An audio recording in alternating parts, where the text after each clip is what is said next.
Welcome to the Crazy Hack Chemist. So another video here on acids, bases, and titrations. So let's get moving with part B of titration example number 2. So make sure that you review part A of example titration number 2.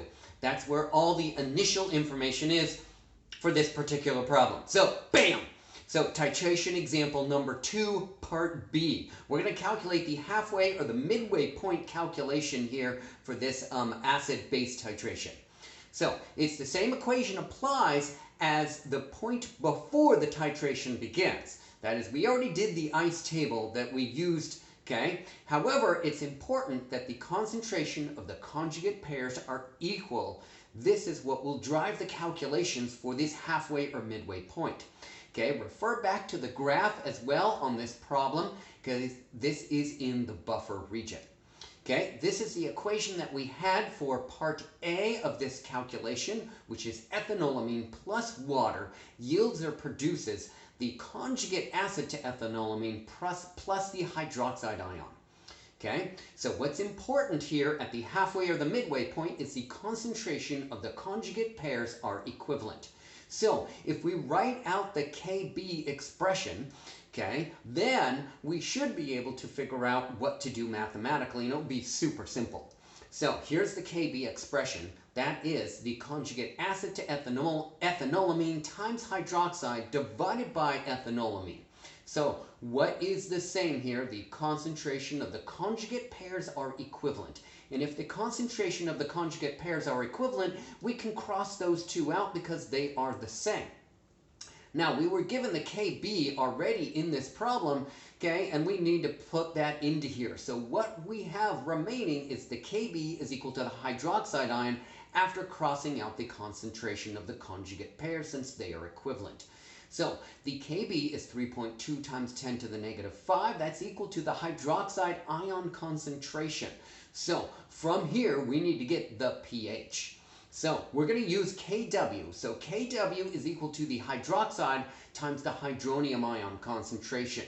Okay, or Kw is equal to hydronium ion concentration times hydroxide, like I have it written there. You're going to plug in the 3.2 times 10 negative 5 in for the hydroxide ion concentration. The Kw is 1.0 times 10 to the negative 14. And then from there, you're going to solve for the hydronium ion concentration, which will be 3.1 times 10 to the negative 10 molar. Now from here, we still need to get that pH, so we're going to take the negative log of that value right there. The pH is going to be the negative log of the hydronium ion concentration. And so that will be pH of 9.51. So is this in the same region that you had made that prediction on part A of this problem? It most certainly is. That means it is basic, it is in the buffer region. Okay, so it is basic as you would have predicted or should have predicted at the very beginning of part A of this problem.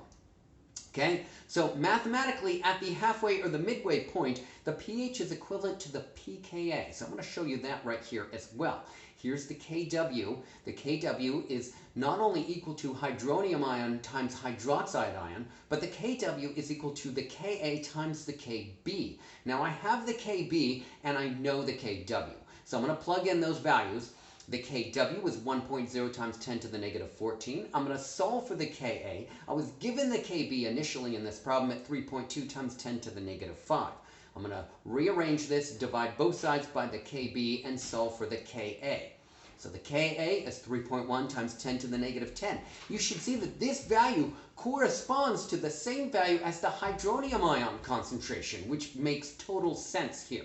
Okay, and then from here, I'm going to take the negative log of this value. I'm going to take the negative log of the Ka. The negative log of this would be the pKa, and that is going to equal the pH of 9.51.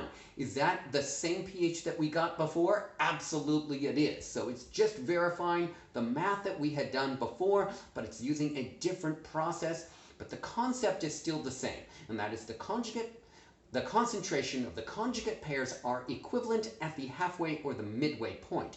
Now I want you to go back to the graphic on this problem and look at that pH of 9.51, look at that graph, and then also look at the volume that was required at that point. You're going to double that volume, and that's going to be the same volume that is required at the equivalence point or the end point of this calculation. Okay, the volume required at the halfway or the midway point is 1/2 the volume required for the equivalence point. In this case, it is 13.15 milliliters of HCl. That is the, and then the equivalence point calculation is 26.3 milliliters of HCl required. So go back to part A, look at that graphic, and really set that up. Okay, I am the Crazy Hat Chemist, and of course, I'm wearing the same crazy hat for each part of this little video series. That's part A, B, and C. Part C is coming up pretty soon. And don't forget, you can get a sticker and, of course, a t-shirt. I got merchandise here, baby. Give me a thumbs up if you like that video. Subscribe to my YouTube channel, and I'm going to see you next time. Bye for now.